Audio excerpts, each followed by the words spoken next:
Hello everyone, VHK Barad cooking ચેનલમાંથી બોલું છું. આજે આપણે બનાવીશું ક્રિસ્પી પોટેટો બોલ. બટાટા લીધા છે, તેને બાફી દઈશું. પોટેટો બોલ બનાવવાના છે. ટુકડા કરી દીધા છે, હવે તેને બાફી દઈશું. 4 વિસલ થવા દઈશું. બટાટા બાફીને તૈયાર કરીને છોલીને તૈયાર રાખ્યા છે. લીલા મસાલા કટિંગ કરીશું. આ રીતે ઝીણો મસાલો અંદર કટિંગ કરીશું. એક મરચું પણ કટિંગ કરીશું. ટેસ્ટી બને. દાણા કટિંગ કરીશું.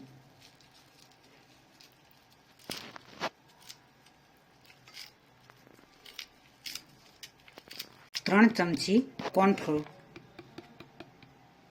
સ્વાદ અનુસાર મીઠું એડ કરીશું. ધાણા જીરું પાવડર 1 ચમચી તેલ એડ કરીશું. મિક્સ કરી દઈશું.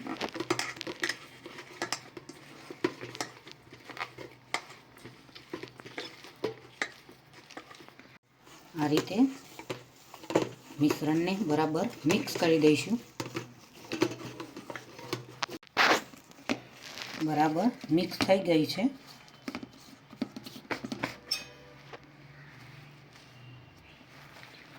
તેલ લઈને ફરીથી મિક્સ કરી દઈશું. આ રીતે બોલ બનાવવાના છે.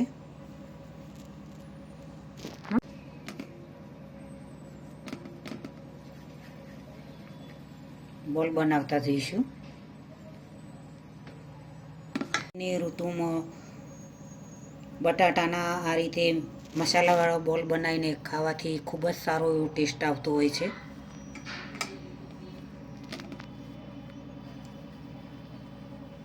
ગરમા ગરમ બોલ ખાવાની ખૂબ જ મજા આવે.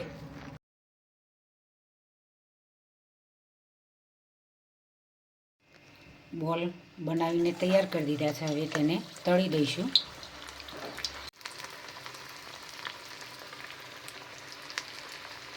સરસ એવા બોલ તૈયાર થઈ રહ્યા છે.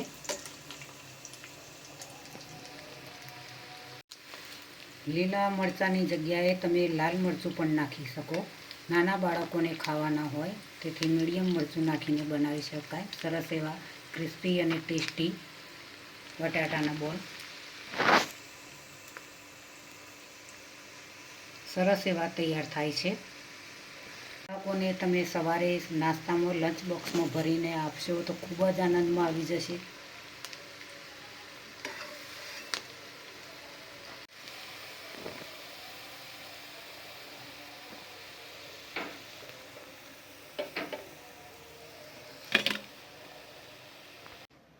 ક્રિસ્પી એવા પોટેટો બોલ તૈયાર થઈ ગયા છે.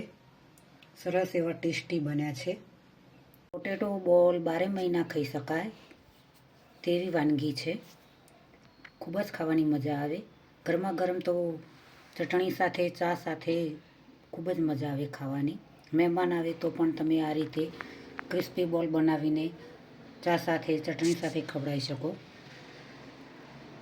ઘરે તમને એમ થાય કે શું ખાવું, શું ના ખાવું, શું બનાવવું, તો આ રીતે તમે બટાટાના બોલ બનાવીને ખાઈ શકો છો મિત્રો.